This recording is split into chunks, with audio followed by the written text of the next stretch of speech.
Episode की शुरुआत में हम लिटिल बे को रोता हुआ देखते हैं जो सीजुन के एक साथ उसके घर में जाने के लिए रो रहा होता है। तभी उसका एक हाथ ग्लो करने लगता है। इधर सीजुन ग्रे बनी से कुछ बातें कर रहा होता है। अचानक उसे लिटिल बे जोर से आवाज लगाता है, डैडी। और हम देखते हैं छोटा सा टेडी सीजुन से आकर जोर से टकराता है। ओह, आखिर ये क्या था। जब वह देखता है तो बेबी साइज में उसके ऊपर खड़ा होता है। ओ बे, क्या ये तुम हो? हे डैडी, ये देखो अब मैं भी छोटा हो गया। क्या?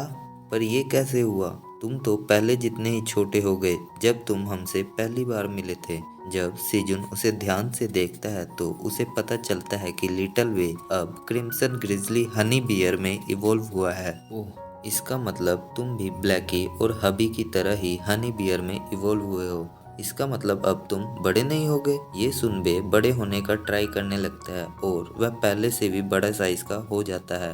वाओ वे, तुम तो पहले से भी बड़े हो गए हो। तो क्या अब तुम अपने साइज को भी कंट्रोल कर सकते हो? जिस पर 1003 बताता है कि शायद ये इसके छोटे होने की ख्वाहिश की वजह से हुआ है। यह चीज कई यंग मॉन्स्टर्स में देखी गई है जो उनके ग्रो करने से डर के कारण होती है। क्या क्या वह अपनी ग्रोथ को सप्रेस कर रहा है? तभी बे फिर से छोटा हो जाता है और सीजुन को पकड़कर कहता है, डैडी, क्या मैं आपके साथ आपके घर में जा सकता हूँ? और क्या अब आप मुझे भी ब्लैकी और टीओ की तरह अपनी गोद में उठाओगे?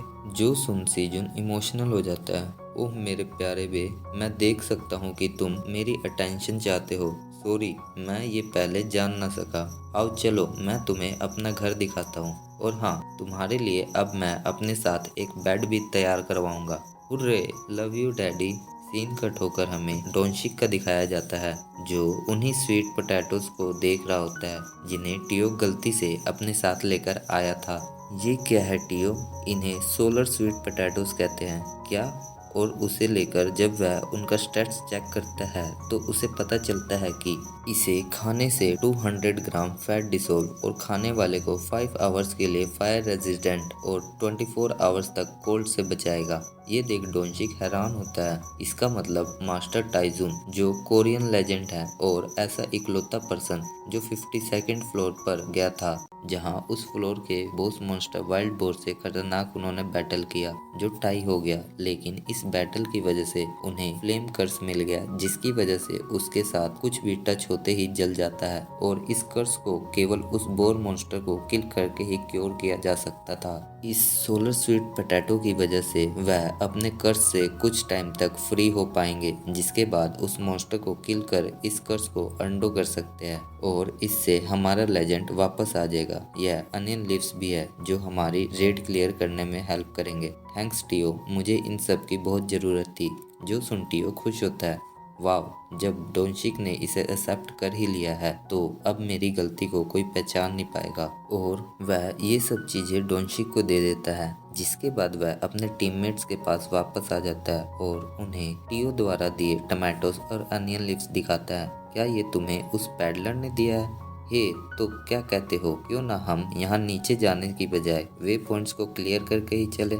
जो सुन सभी खुशी खुशी तैयार हो जाते हैं और उन अनियन लीव्स को खाकर फिर से स्पाइडर मॉन्स्टर्स के साथ फाइट स्टार्ट कर देते हैं। सीन कट होकर 75th फ्लोर के पैडलर मार्केट का दिखाया जाता है जहां टियो सिल्वर वॉल्स के साथ सीजुन के लिए कुछ खरीदने आया होता है। तभी वो उन तीनों को कहता है कि तुम सभी जो कुछ खाना चाहते हो जाकर खा सकते हो, आज लंच मेरी तरफ से। जो सुन तीनों वॉल्स खुश होते हैं। तभी टियो को कुछ फील होता है। क्या कोई बात है टियो?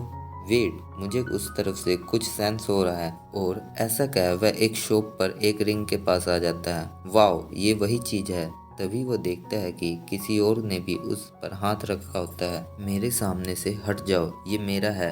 जहां हम देखते हैं ये और कोई नहीं, विजार्ड एसोसिएशन की लीडर आयोना होती है। ये तुम्हारे किसी काम का नहीं है तो तुम इसे मुझे दे दो। इसे सबसे पहले मैंने खोजा इसलिए ये मेरा है। Get out you little hamster. क्या क्या कहा तुमने? मुझे लिटिल हैमस्टर कह रहे हो? तभी वहाँ वोल्फ लीडर एल्का आ जाता है। जब वह आयोना को देखता है तो शॉक्ड होता है। ये तो ग्रेट विजार्ड आयोना है जो विजार्ड ऑफ डिस्ट्रक्शन के नाम से जानी जाती है।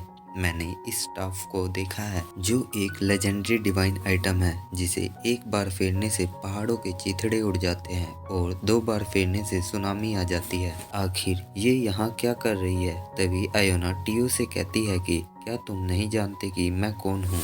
आखिर तुमने मेरे से ऐसे बात करने की हिम्मत कैसे करी? अब भुगतो। तुम्हारे इस गलती के लिए तुम्हें एक ही सजा मिलेगी, तुम्हारी मौत। तभी अचानक एल्का टीओ के सामने आ जाता है। आयोना प्लीज, यह कैट ब्लैक ड्रैगन का सर्वेंट है। जो सुन वह शांत हो जाती है। आखिर तुम कौन हो? मेरा नाम एल्का है और मैं सिल्वर वोल्फ ट्राइब का चीफ हूँ। क्या तुम जानते हो कि तुम क्या कह रहे हो? अगर ये बात झूठ हुई तो उसका अंजाम तुम्हारे साथ साथ तुम्हारे ट्राइब को भी भुगतना होगा। आई स्वेयर एल्का, मैं आपसे झूठ नहीं बोल रहा। हाँ, इसने सही कहा, मैं ग्रेट ब्लैक ड्रैगन का सर्वेंट हूँ।